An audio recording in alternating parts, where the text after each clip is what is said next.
महात्मा ज्योतिबा फुलेंचा, राजश्री शाहू महाराजांचा, डॉक्टर बाबासाहेब आंबेडकरांचा, आद्य क्रांतिगुरु लोकशाही अण्णाभाऊ साठेंचा, राजीव ज्ञान संपन्न कर्तव्य संपन्न कर्तृत्व संपन्न ज्ञानयोगी कर्मयोगी प्रज्ञा सूर्य धुंदार नेता अन्यायकारी परंपरेच्या विरोधात धैर्याने लढणारा अजिंक्य योद्धा विश्वरत्न भारतरत्न डॉक्टर बाबासाहेब आंबेडकर यांना पहिला विनम्र असं अभिवादन करतो।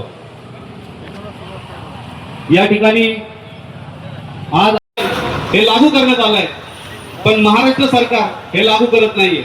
ते तात्काळ लागू करावं व आम्हाला न्याय द्यावा, आम्हाला आमच्या हक्काचं वाटा द्यावा, यासाठी या ठिकाणी आपण आज जमलो आहोत। सर्वांना क्रांतिकारी जय लवजी, अरे जय लवजी, जय लवजी, आवाज नाही येत राव, जय लवजी। आदिशक्ती तुळजाभवानी आणि थंडीचा दाटू लगा विशाल गडाच्या विशाल भाणी रक्तचंदनी प्रेरणा मला सरकार बरोबर ज्या दुसऱ्या आमच्या भावाला सांगायचंय की आम्हाला होमोजिनियस म्हणून संबोधलं जातंय। आताच भाऊनी सांगितलंय आम्ही होमोजिनियस बनवतो, आमचा रोटी बेटीचा व्यवहार नाही, आम्ही होमोजिनियस बनवत तर तुमचं आमचं कशामध्ये तुमचं दैवत वेगळं आमचं दैवत। तुम्हाला आवर्जून सांगतो आणि बहुत बांधवांना विनंती करतो की आपण या पद्धतीने आम्हाला वागणूक देऊ नका आणि सरकारला ही विनंती करतो की बाबा हे जे आरक्षण आहे आपल्याकडं हे आम्हाला वर्गीकरण करून मिळावं आणि आम्हाला आमचं आरक्षण मिळावं एवढं बोलून खंडपीठाच्या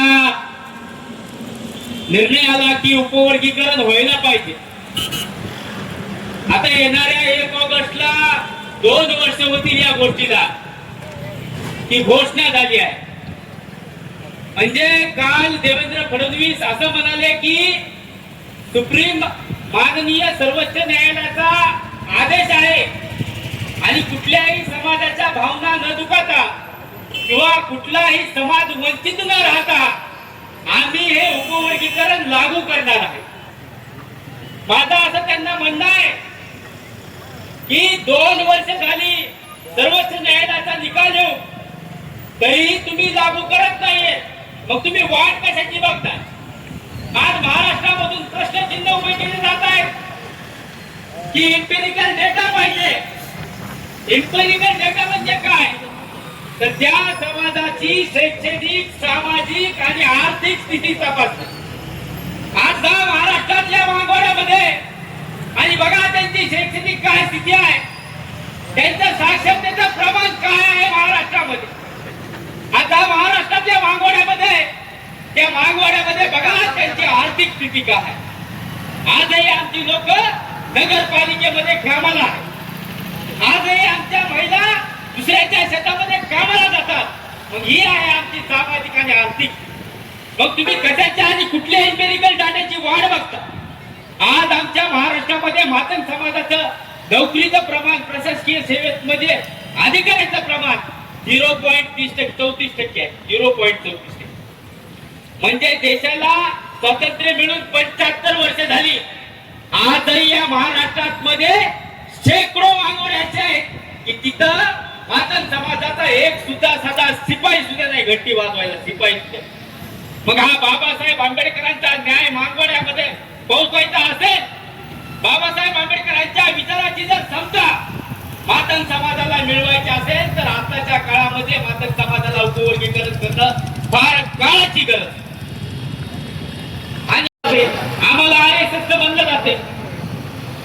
अख्खी हयात आंबेडकरवादामध्ये घालणाऱ्या लोकांना सुद्धा RSS बनलं जात, बरोबर आहे. पण आम्ही उपवर्गीकरणाची लढाई कायम रस्त्यावर लढणार आणि उपवर्गीकरण हे आमच्या पदरात पाडून घेणार.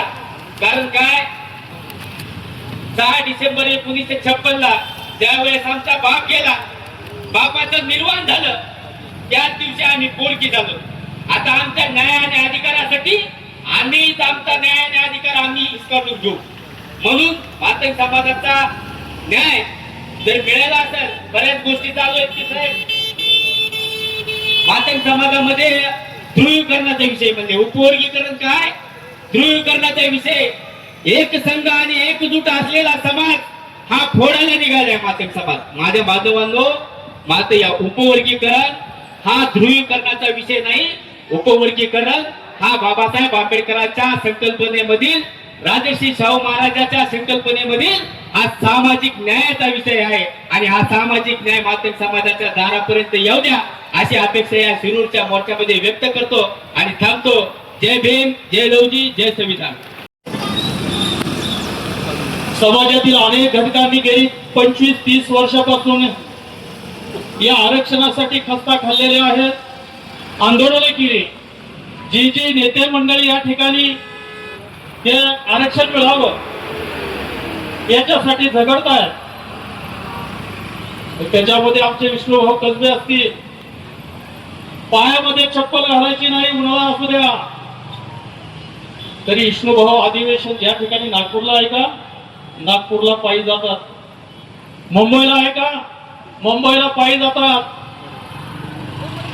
हा लढा अनेक नेते मंडळींनी केला, भाऊंनी तर केला, पण भाऊंच्या बरोबर असणारे त्यांचे सर्व सहकारी, अनेक सहकाऱ्यांची या ठिकाणी नावे घ्यावी लागतील.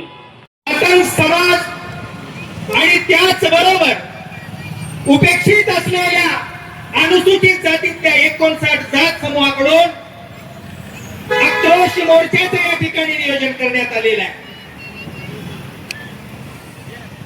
या मोर्चाची मागणी काय आहे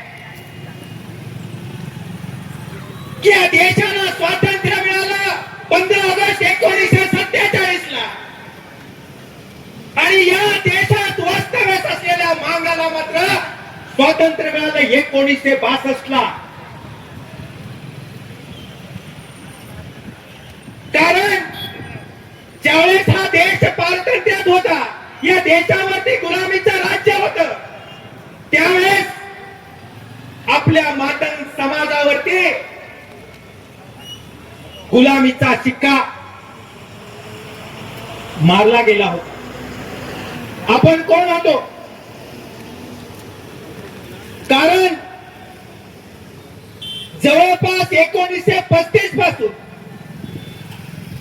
गुन्हेगारी प्रवृत्तीमध्ये आपल्याला गणलं गेलं होतं आणि 1931 तुडवित आलो फोडून या टाहो.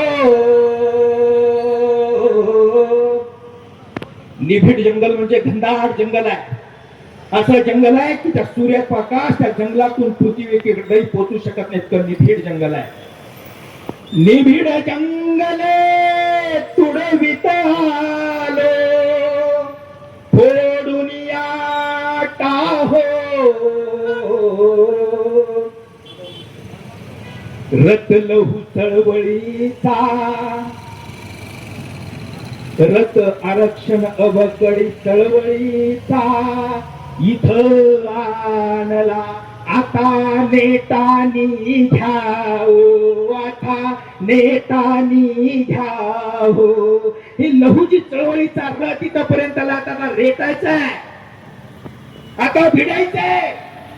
गाव विकलवा हा सोमनाथ भाऊचा सांगावा आहे की लढाई इथून पुढे अशी लढायची की जिंकल्याशिवाय थांबायचं नाहीये. एवढंच बोलतो.